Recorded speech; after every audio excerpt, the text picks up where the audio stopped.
are going to look at the student page and interventions in Performance Plus. And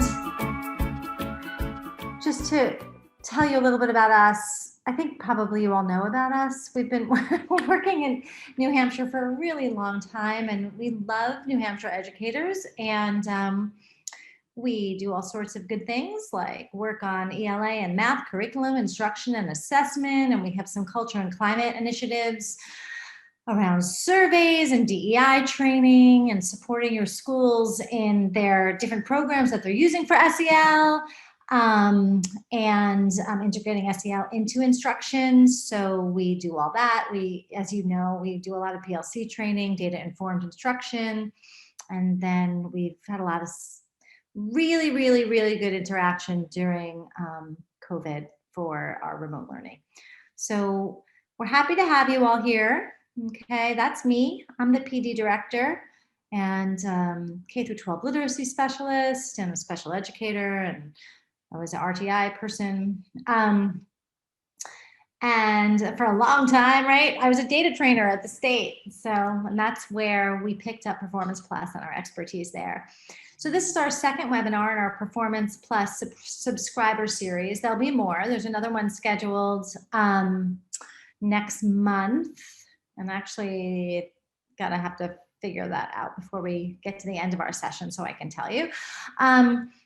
Thank you for the work you're doing. You know, we spent a lot of time this morning talking with a lot of principals and educators like we do most days. And it's hard. It's really hard out there. And thank you for the work you're doing. Thank you, principals, if you're on, for supporting your staff and understanding their needs, and teachers and principals for being attentive to kids this time. It's just been a really hard year with people are short-staffed. There's no subs, there's behaviors, there's, so thanks.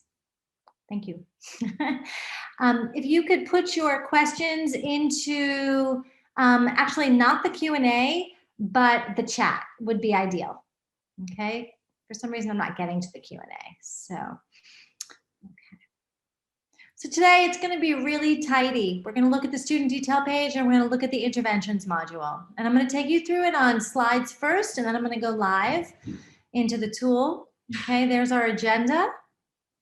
And this is our student icon right there. When you click the student icon, you come to a student search page. And there's a lot of different ways to use this student search. We have found over the years that the less information, the better, because it gives you less opportunity to screw up, right? And then every time you put something in and you don't get back what you want, it's that much more of a disincentive to not use Performance Plus. So my suggestions to you are, if you're trying to look up an individual student, that you go to where it says last name and you put the capital letter of their last name, just the letter with a little asterisk, to be most broad, or you can just put in their last name if you're sure of the spelling. And then I often use just the grade level filter right here. Okay, that's second. So it's 1, 2, 3, 4 down, the grade level filter. And then the rest of it, I don't know if you want to take that risk, but you can have it, you can as you want. But I do think that this is interesting, this interventions piece, that you can search by interventions. And I think that's really cool. And then you just click show students. Okay. And when you click show students, you get a list of students, and this is all de-identified. So it's just showing you here an example. And then once you drill down into the student detail page, this is what it's going to look like. Okay. So these shots are from the John Smith database, but I'm going to give you a little tour. So at the top up here, we have all that demographic information. Okay, here is the student's SACID right here, 1873882. Again, it's just fake data. So the student's in 4th grade, male, unspecified race. And over here, it's very rare to have a student photo. Some people will have permission to edit the student detail and some people won't, depending on permissions. I think someone else just joined us, so I just want to let you know that if you could just put your questions and your comments in the chat. I'd actually love to hear from you guys. So if you all could just say hi in the chat so I know I'm not talking to the abyss. Usually I like to do meeting style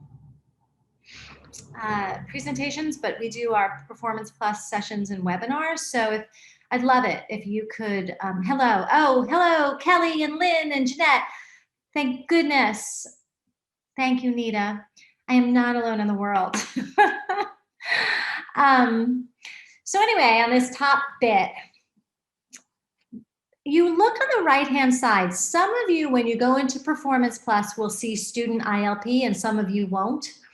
The ILP is an additional module, and it's like the intervention module on steroids, really. So it allows you to really create an individualized learning plan for students.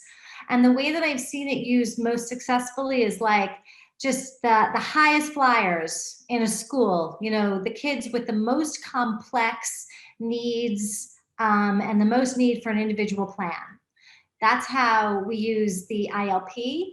And it's really cool because you can create goals, you can create multiple goals, progress monitor those goals, align them to standards, put in strategies. There's a whole interview piece where you can collect qualitative information and put tailored questions in it, and it all stays with the child. And so if you are interested in that,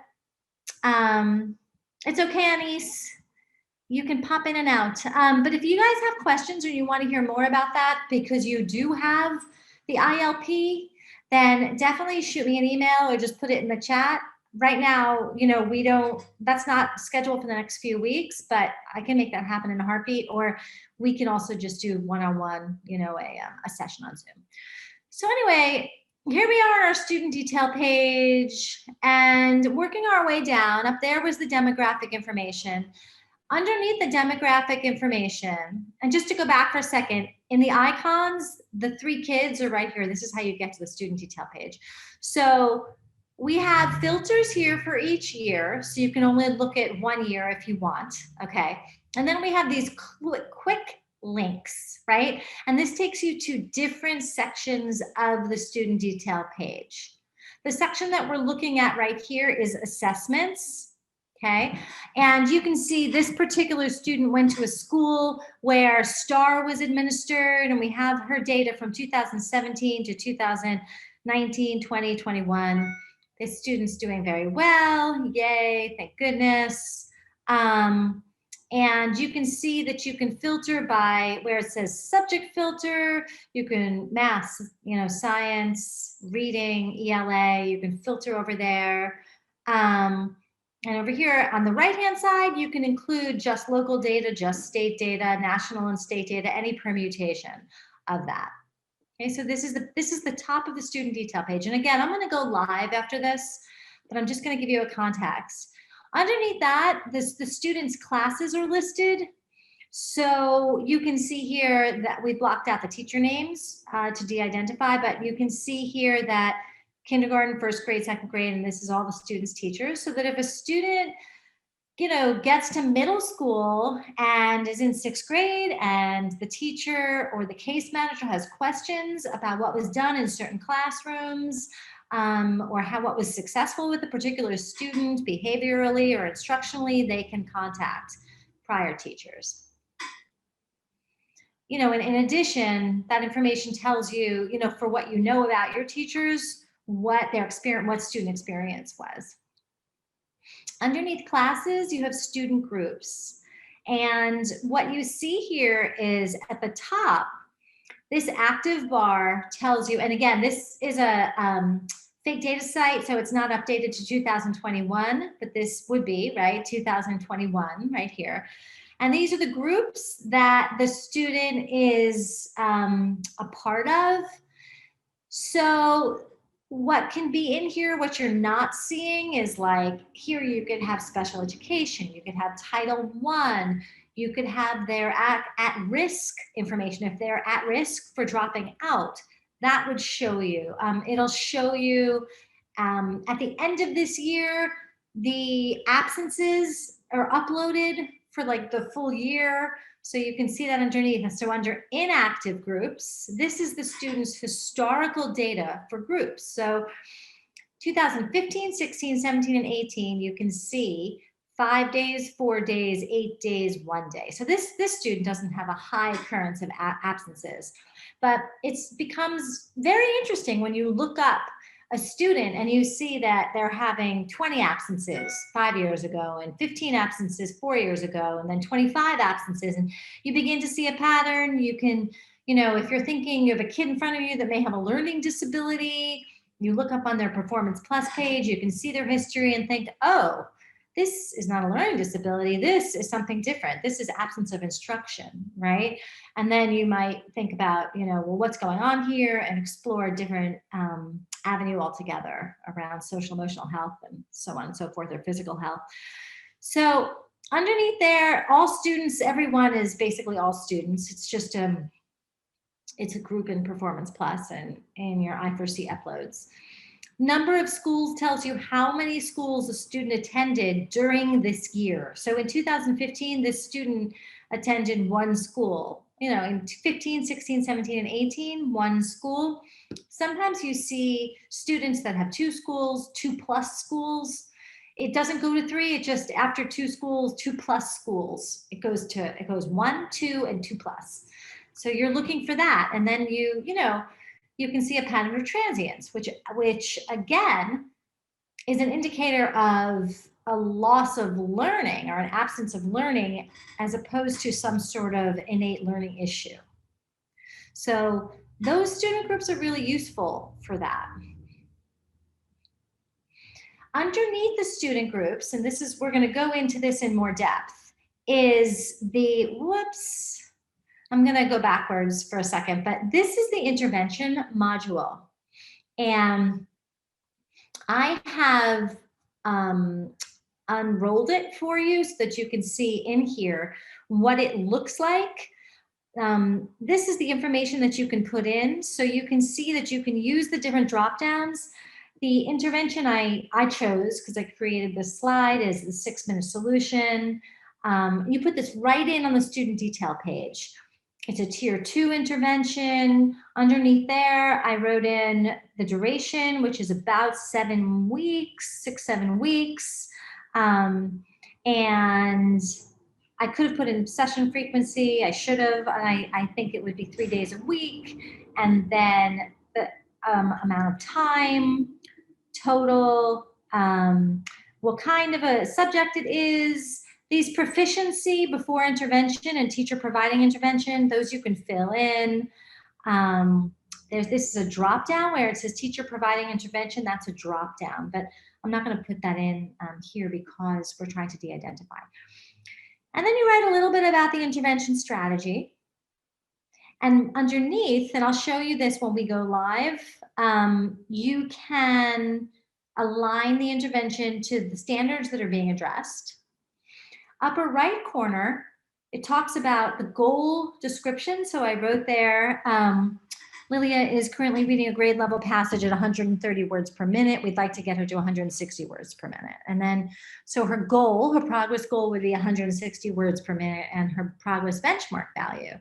And then I put in, okay, basically the data. So if you're going to assess a student on Fridays, like if you're intervening for 8 weeks and you assess a student every Friday, then you input that data into the intervention. Okay, and this is what it, sorry. I'm going to go back one. This is what it winds up looking like. So you can see here that sorry. I'm actually going to keep going off there because I had a student name there. Okay.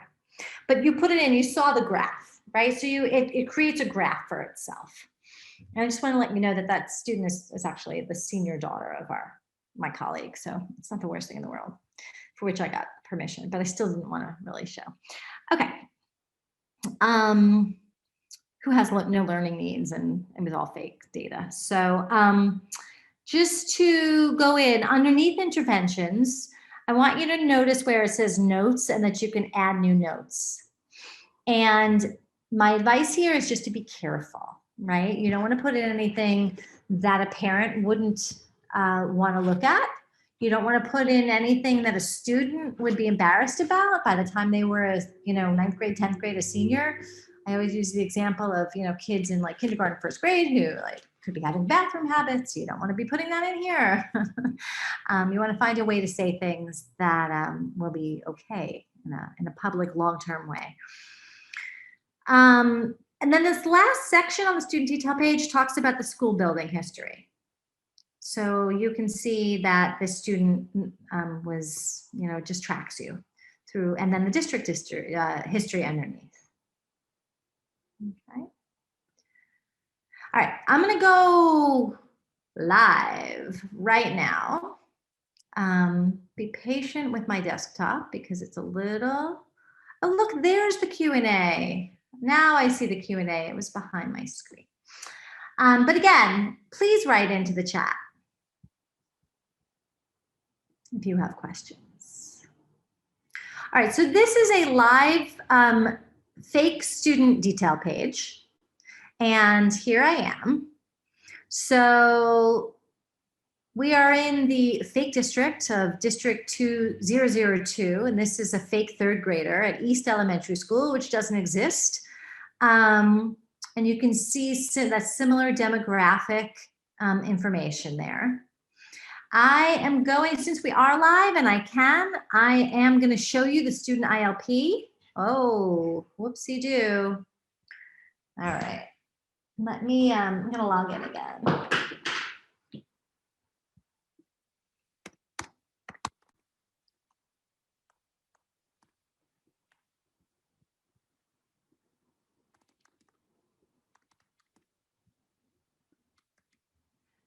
One sec.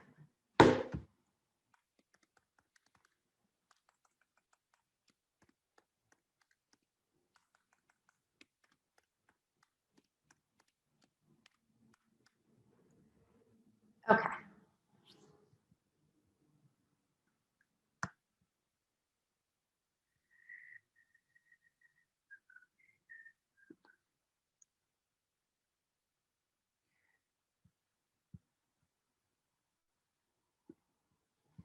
So I'm going to go back into, so here we are live. I've logged in. This is our home page. And I'm going to go to the students icon.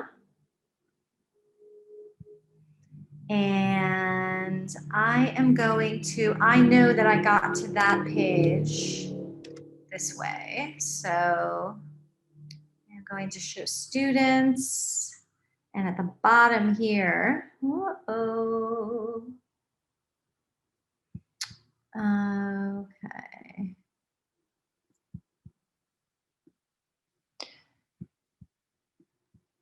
Sorry, I just have to find that student that I set up.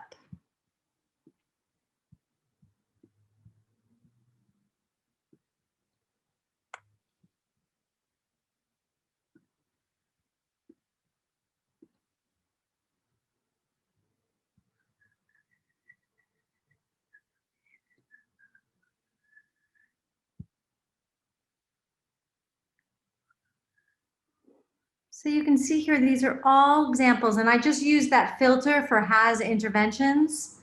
And I'm actually just going to go back a second and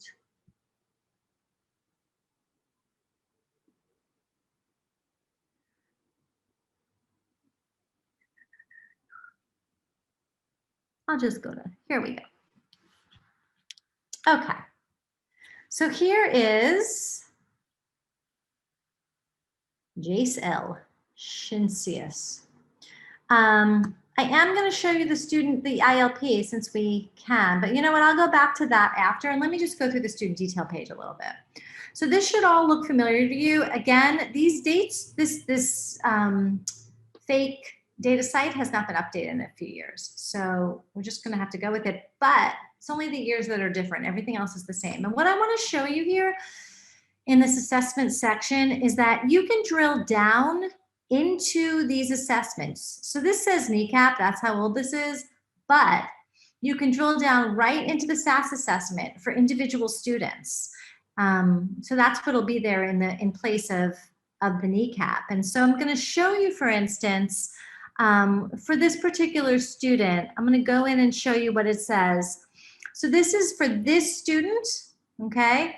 The Dibbles next, and it tells you their composite score and their letter naming fluency at the bottom and their first sound fluency, okay? So it tells you their scores and whether they were at or above benchmark, okay?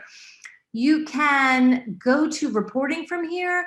You can also grade a student from here, okay? But that's not usually the way we encourage people to do it.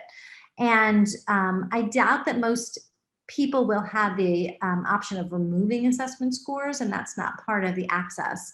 But I'm just trying to show you. We'll go back again.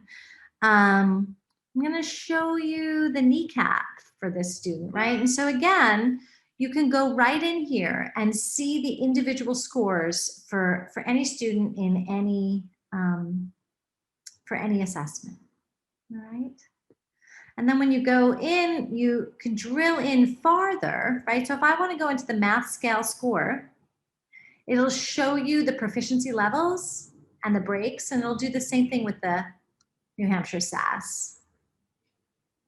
Okay. And for all of the subsections as well. And the alignment in that scenario.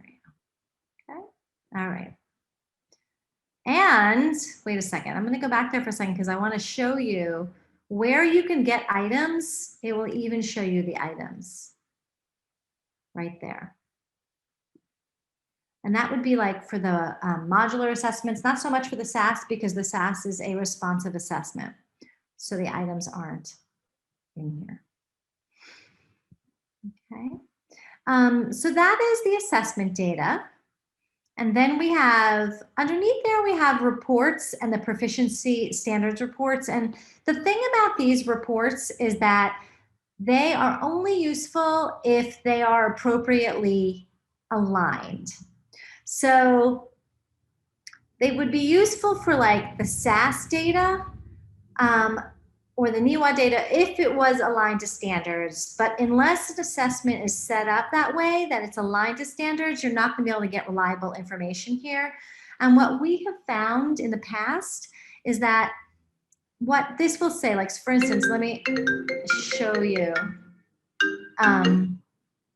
For instance, the content standards report card. So what's in here is, looks like it would be amazing, right? Look, there's the standard. And again, we're using Common Core standards now. We're not using the NECAP standards, but it says over here, proficient, okay? And the number of times addressed is 1. And that's what, so if you go down here and you look at all these standards, and that's what generally happens in Performance Plus, it's number, so if I go down to 1, 2, 3, 4 down, okay? You know, geometry and measurement, okay, 8. Determines elapsed and accrued time as it relates to calendar, blah, blah, blah, blah. If you go over here to the right, it says the student is proficient with distinction, but it's only been addressed 2 times.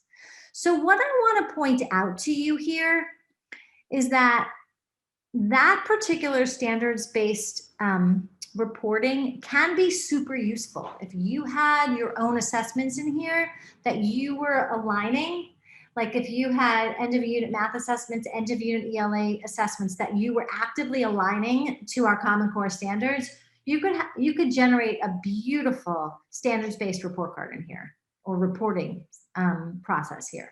But you would have to intentionally set that up, and we can help you do that. So keeping going, this is where this particular student's, fake students' classes are listed here. And then we can go on to student groups underneath. And again, we can see absences, numbers of days. If the student was an IEP student, IEP would be listed under here. ELL status would be listed under here. Suspension would be listed under here. If a student was held back, that's another group. And then last but not least, I'm going to go all the way down to the bottom, and it shows you again the district history and the school building history. This is the space to add a note. And what I have set up for you here is interventions. Okay, so we're going to go to, can I get there? Can I get there? I'm going to go to this. I have set up here a reading intervention, okay, that started, you can see right here, 9/6 to 11/5. 3 hours had been spent so far, okay, and you put that in. I'm going to try to create a new intervention, and I'm not quite sure why it's not letting me. I'm going to go over here and see if I can go to the progress monitoring, maybe. I'm going to go to a different student, and I'm going to show you guys how to put in an intervention. Go back to the student search list, and I'm going to pick a student, to a student that does not have interventions. Show students. And let's go to this student here. Okay. So you can see different data in here, and I guess this fake data has that this school was using Foundations, and that's a local assessment, right? And so you can see how the Foundations looks. Dictate sounds, dictate words, dictate sentence, identifies word tricks, read a sentence, total score, and then it shows you the max score, and then the score that the student got, and then what tier they're at. And you can personalize that language. Okay, so that all of that, when you set up an assessment framework in this tool, can be tailored. Your reporting language, your cut scores, all of that. So going back to the student detail, let's see if I can add an intervention. Okay, I think I know why. When you need to add an intervention or work with interventions, you need to be in a district. So when you go up here in data view, you guys are going to be in a district anyway. You're going to be in your district, but I needed to choose a district. And I think that that's going to fix this problem. Let's see. I'm going to try to go back to this student, see now if I can add an intervention. Yes, okay. So here I am, I'm in my district, and I can add an intervention. I'm going to show you guys how. So now you can see, first I'm going to show you the intervention that I added, and that's the 6-minute solution, and now it's a live link, so I can open it. And here is the information that I have put in. The first thing that you do is to choose the intervention. You can see the stretch of time. You can, anticipated minutes per session would be 30. I'm going to put that in. Session frequency, I'm going to say 3 times a week. Okay, and I said, so I think that in the data that I put in, all of these 30s add up to 180. Okay, so that's the total time. And I'll show you how I put in that data in a second. Just a reading intervention. Here I described it. I aligned the intervention to accuracy, reading material appropriate for grade 3 with at least 90 to 94% accuracy, and also fluency, reading with oral fluency rates of at least 90 to 120 words correct per minute. So I aligned those to the standards down here. Okay, and this is how you do that. You can add standards, and then you can go to Common Core Standards, say okay, no content standards. That's, oh, because it's ELA.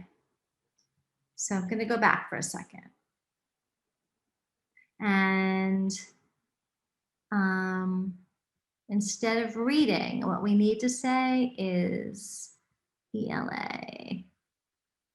There's may not be a perfect fit.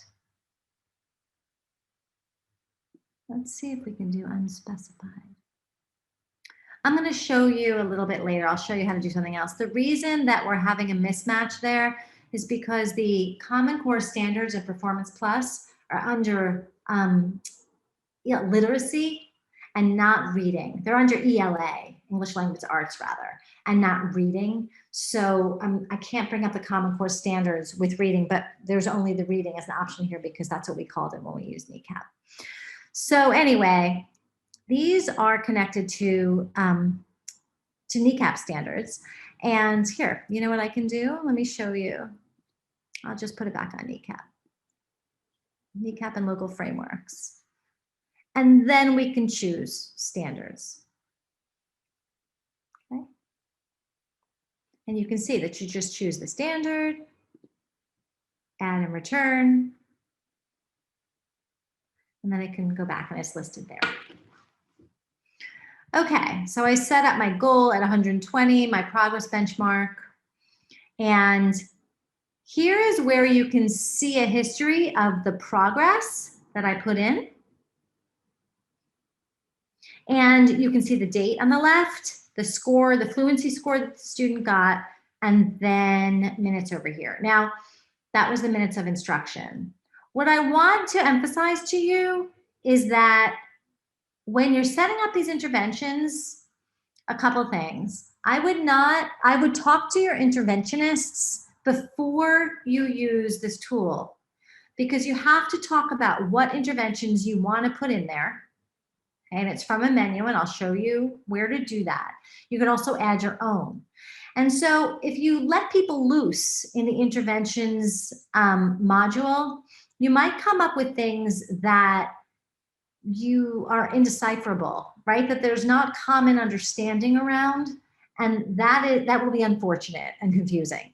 So I would suggest to you that you sit and talk with your team, with your special educators, with your intervention team, with your Title I team, and list all of the interventions that you have in your building, and including anything that's an amalgamation of a couple different interventions, and sort of articulate them, and then methodically add them to Performance Plus so that you have them there. The other thing that will take some practice is setting these goals and benchmark values. So it has to be numeric. You have to come up with a way to quantify progress. And then sometimes you have to really break down if there's different things happening. If you're doing, let's say you're doing reciprocal teaching, right? And there's 4 different elements. There's predicting, there's summarizing, there's questioning, and clarifying. And you're trying to help your students with questioning. You need to just pull that piece out and set a measurable goal.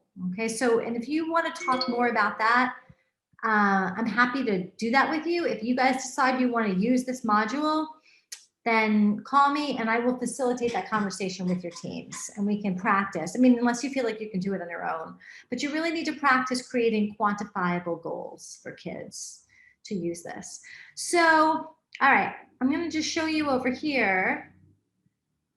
We can go to add show. Once we press save for the intervention, we can go to add/show progress monitoring. And all of that data above I had put in earlier. And, you know, I just wanted to show you here that you can also write in notes. So we see that our student went from 120 words per minute to 100 words per minute. I just put in, you know, Jace was off kilter today. He had been absent 4 days prior, let's say. Another problem that this solves is that a lot of times kids are signed up for intervention and, you know, it's a 6-week intervention. At the end of it, you know, you're like, oh my God, it didn't work. But then you realize that the student actually was absent for like 8 days within those 6 weeks. And it may not have been noted anywhere, right? So you can keep tabs on that too, like what actually happened, how many minutes of service delivery were actually provided, how was the student during that process, how engaged, and so on. You can put in some qualitative information. So you get this handy little chart, which I find sort of amazing, to show a student's progress. And it's great to hand out to teachers. It's great to hand out to parents. You can look at it with students. You can handle it any way you want. I have over here, the last data I put in was 10:15. I'm going to show you right here that I'm going to put in data the following Friday, 10:22. That's tomorrow. I don't know that they'll let me do tomorrow. Let's do the 20th. And the student had a score of 120. And we had worked together for 30 minutes. And excellent session. And then I'm going to add that. Okay. And then you can see that it continues. All right. One thing that you need to know about Performance Plus is that when you are navigating, you're going to use this breadcrumbs bar. So to get back, this is showing me the intervention progress monitoring. This is going to take me back to the intervention detail. And I can go back to the student detail page. I'm going to dip into the ILP just so you can see what it is. And then you can make some decisions. Hey, Jeanette asked me a question. Is there a way to look at a whole group first and then individual students? Of course, it's through reporting that you can look at a whole group, Jeanette. And so we will be doing another session on reporting, I think in our next session, actually. If not that, then the one after that. Okay, and if that didn't answer your question, just write in. So here is a student ILP. So I'm just going to give you a quick tour. This is just for this pretend student Jace, and you can see that there's many years of ILPs, and one may or may not be created each year. The one for this year would be 3rd grade, okay? You can copy it and put it into the next grade level if you want to. And you can see here the different information that can go into this. So there's no questions in there because there is no ILP, but there's all sorts of qualitative questions that you can upload into the ILP. Like, for instance, teacher questions. What worked best with this student? What are the student's learning strengths? There can be student questions. How do you think you learn best? What helps you learn in your classroom? There could be parent questions. What are some things the student struggles with at home? What are some things that the student excels at home, for example? And you can tailor all those. The student's assessments are listed here. Okay, their reports are listed here, their classes. I'm actually not going to open it all up. It's very similar to the student detail page. The part that I want you to be able to just get a feeling for is that you can add, you can add here goals and expectations. So you can just write in a new goal here.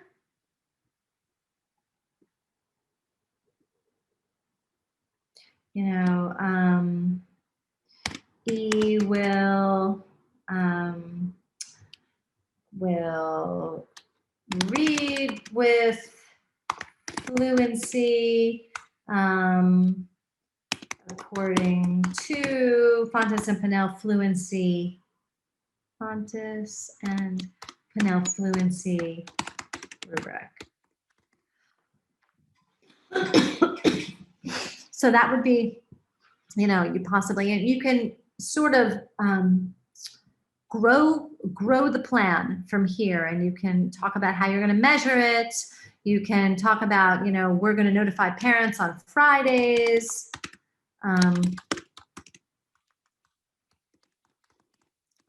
Via email of progress. And up here, you can choose from goal banks and categories, and you can bring standards into it. So this is the ILP, okay? And this is under learning plans, right? You can develop a learning plan for how you're going to get there. You can attach student work, all right? You can upload PDFs of student work. You can put in teacher notes, Right? We're going to have another session on the ILP, but I wanted to sort of just give you an idea of what it was. Right. Going back to the student detail page here, something I want you to know how to do is how to add interventions as options. So one way that you add interventions to your district, so if you're going into the intervention module, that drop down that I showed you, so let me go over here. Okay, if I want to add an intervention, I press add intervention, and there's a whole drop down of interventions that you can choose from here, as well as you can create your own. And what I want you to be able to do is to be able to choose those. And the way that you choose them for your district is through the admin tab right here. So you go to the admin tab, and then you go to intervention maintenance. And you can see all of them here. And if you click on any of them, okay, so let's go to foundations, right? You can see which schools that intervention is assigned to. And in this particular district, this intervention is assigned to all the schools, but I can assign it, unassign it, okay, and then press save, and you're good to go. All right, or not press save if it's not there for you. Okay, it'll just stay. And that's how you can choose interventions as options for the intervention module. So you do that right there. Does anybody have any questions that they want to write into the chat?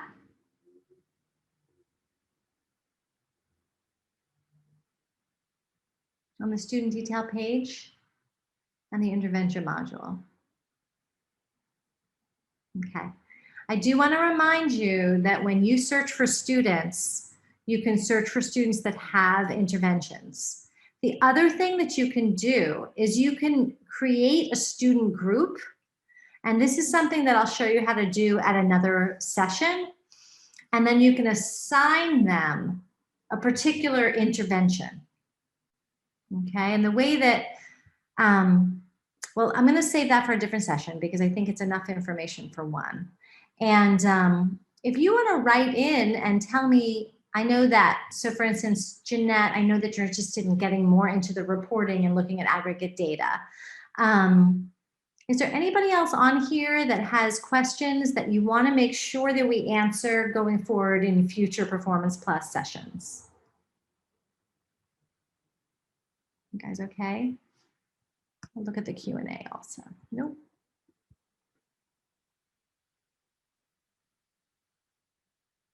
Okay, if there's no questions, then I am going to sign off. But before I do that, I'm going to show you the calendar for our next session and what that's going to be on.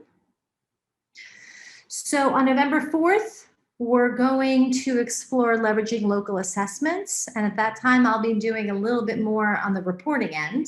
Okay, so that will be good for you. And then we will send out an announcement for the next series, the next 3 Performance Plus webinars, probably within the next week or 2. Okay, so thanks very much. This is my contact info and Heather Jenkins' contact info. And just get in touch. And we're happy to get on with you for, 15 minutes, half hour, work through any questions that you have anytime onto a Zoom. All right. So be well, everybody. Take good care.